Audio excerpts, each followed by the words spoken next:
কিছু ভিউয়ার মজার জন্য ভিডিও বানায়, কাউকে অপমান করার উদ্দেশ্য নয়। নমস্কার। Hey, I am DG. Welcome to my YouTube channel. Title আর থাম্বনেল দেখে তো তোমরা নিশ্চয়ই বুঝেই গেছো যে আজ আমি করতে চলেছি হইচইয়ের নতুন সিরিজ ইয়ো বাপুরাম সাপুরে। তো কি সব বলছি, ট্যাংরা ব্লুজ নিয়ে কথা বলবো।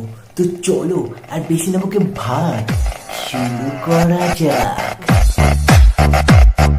বেসিক্যালি ট্যাংরা হচ্ছে একটা জায়গার নাম, যেটা পার্টিকুলার একটা বস্তি। আর বস্তি মানেই তো দুটো গোষ্ঠীর মধ্যে পেঁদাপেঁদি থাকবেই। এটা আমি বলছি না, মুভিতে বলা হয়েছে। সমস্ত বাজে জিনিসের মধ্যে একটা ভালো জিনিস থাকবেই। সেরকম বস্তির মধ্যে একটা হেভি সিঙ্গারের জন্মগ্রহণ হয়। এর বাবা ছিল পলিটিশিয়ান, কিন্তু এর বড় হয়ে স্বপ্ন ছিল পার্টির নয় একটা গানের দলের নেতা হওয়ার, যার জন্য সে যোগদান করে সঞ্জীব মণ্ডলের ব্যান্ডে। মণ্ডলবাবু বিভিন্ন জায়গা থেকে ফেলে দেওয়া জিনিসপত্রগুলো কুড়িয়ে এনে গানের ইনস্ট্রুমেন্ট বানাতো। তার একটা ছোটোখাটো ছোটদের নিয়ে গানের ব্যান্ড ছিল। সেইখানে তারা সমস্ত রকমের কবিতাগুলোকে গানের মাধ্যমে তুলে ধরতো।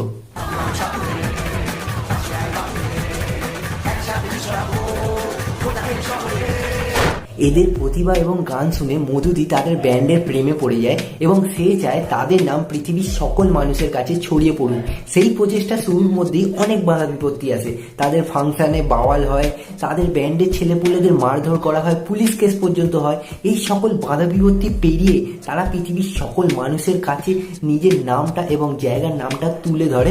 পার্টিকুলার ওই সকল ফেলে দেওয়া জিনিসপত্র দিয়ে ইনস্ট্রুমেন্ট বানিয়ে কবিতাগুলোকে গানের মাধ্যমে ফুটিয়ে তোলার জন্যই তাদের বেশি নাম ডাক হয়। এই গল্পটা থেকে কিন্তু অনেক কিছু শেখা যায়, কিভাবে ফেলে দেওয়া জিনিসপত্র পুনরায় কাজে লাগানো যায়। ওই রকম জায়গা থেকে কতগুলো স্টার কিভাবে উঠে এসে নিজেদের নাম এবং জায়গার নাম প্রতিষ্ঠা করছে সেটাও আমরা জানতে পারি।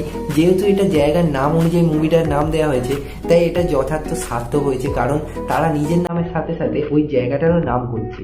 তাই চলো টাটা।